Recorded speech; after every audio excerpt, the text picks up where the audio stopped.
विनेश फोगाट और बबीता फोगाट, दो पहलवान और दो नेत्रियां आपस में भिड़ गई हैं। मुद्दा है वो ऑफर जो मुख्यमंत्री न्याप सिंह सैनी ने दिया। दरअसल पेरिस ओलंपिक में विनेश फोगाट फाइनल मैच नहीं खेल पाई, अपने बढ़ते वजन के कारण डिस्क्वालीफाई कर दी जाती है, जिसके बाद विनेश फोगाट आहत हो जाती है। लेकिन हरियाणा सरकार की तरफ से दावा किया जाता है कि हम विनेश फोगाट को सेमीफाइनल जीतने के आधार पर उन्हें सम्मानित करेंगे। सम्मान पूर्वक विनेश फोगाट को जो चाहिए वो दिया जाएगा।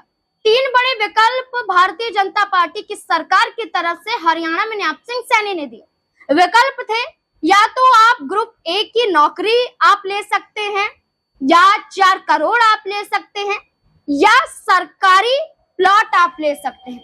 इन तीन विकल्प में से एक विकल्प लेना था, लेकिन विनेश फोगाट ने बड़ी सावधानी पूर्वक तीन विकल्प में से दो विकल्प को चुना। एक विकल्प को इसलिए त्याग दिया क्योंकि अगर वो सरकारी नौकरी पर सहमति जताती तो उन्हें अपने विधायक पद से हाथ धोना पड़ता। इसलिए दो ऑफर को विनेश फोगाट ने चुन लिया, जिसके बाद विनेश फोगाट पर आरोप लगाया बबीता फोगाट ने।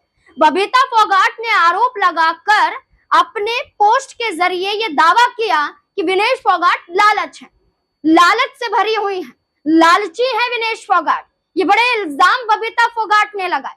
विनेश फोगाट को लेकर बबीता फोगाट ने यह कहा, जो सुविधाएं मोदी जी की सरकार में अब खिलाड़ियों को मिल रही हैं, अगर मुझे यही सुविधाएं अपने वक्त पर मिलती, उस समय पर मिलती, तो मुझे खेल छोड़ना नहीं पड़ता। विनेश फोगाट को लेकर बबीता फोगाट ने तो कहा, लेकिन विनेश फोगाट ने भी मुंहतोड़ जवाब बबीता फोगाट को दिया और अपने ट्वीट के माध्यम से विनेश फोगाट ने लिखा, 2 रुपए लेकर ट्वीट करने वालों और फ्री का ज्ञान बांटने वालों, जरा ध्यान से सुनो। तुम्हारी जानकारी के लिए बता दूं, अब तक करोड़ों की ऑफर ठुकरा चुकी हूँ। सॉफ्ट ड्रिंक से लेकर ऑनलाइन गेमिंग ऐप तक मैंने कभी अपने असूलों के साथ सौदा नहीं किया। जो कुछ भी हासिल किया है मेहनत की, ईमानदारी और अपनों के आशीर्वाद से किया है और उसी पर गर्व है। और जहां तक मांगने की बात है, मैं उस धरती की बेटी हूं जहां आत्मसम्मान माँ के दूध में घुला होता है। मैंने अपने पूर्वजों से सीखा है, हक छीना नहीं जाता, जीता जाता है। जरूरत पड़ने पर अपनों को पुकारा भी जाता है, और जब कोई अपना तकलीफ में हो तो उनके साथ दीवार बनकर खड़ा रहना भी आता है।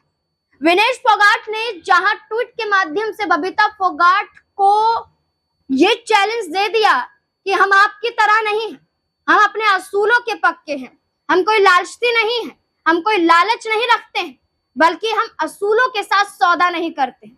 खुद मुख्यमंत्री ने ऑफर दिया और ऑफर को स्वीकारना एक मजबूरी हो सकती है, एक लालच नहीं हो सकता है। अब सम्मान पूर्वक जो ऑफर दिया गया है उसे तो स्वीकारा ही जाएगा। अब विनेश फोगाट का बबीता फोगाट को करारा जवाब देना कहां तक सहमत लगा आपको? अपनी राय कमेंट सेक्शन में इस मुद्दे को लेकर जरूर दें। देखते रहें SPN9 न्यूज। धन्यवाद।